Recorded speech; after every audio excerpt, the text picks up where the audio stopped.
Occasionally we get calls about odors coming from a fireplace. So we're going to talk about some of the common reasons that those would happen today. If you recently had a fireplace installed and are noticing an odor, odds are the fireplace needs to be cured or burned off to remove any solvents or burn the paint in or cure the paint, right? That's why we do that. In order to cure the fireplace, you need to burn it for 3 to 4 hours on high, no fan, let it cool down, remove the glass, clean the glass, replace the glass, and burn it for another 8 to 10 hours. After that period, there should be no more odors coming from the fireplace.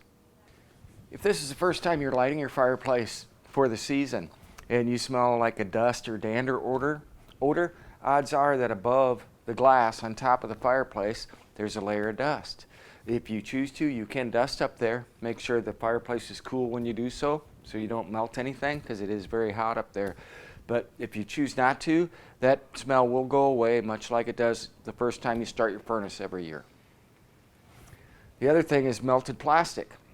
If you smell melting plastic, something is melting.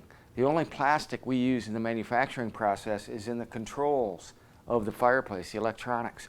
So if something is melting down there, you need to get a dealer involved to figure out what's happening. And the last odor I want to talk about is the smell of gas. Gas kind of smells like raw eggs or rotten eggs. If you smell that smell, you should call the utility company right away or your dealer to have that looked at, and please exit the building.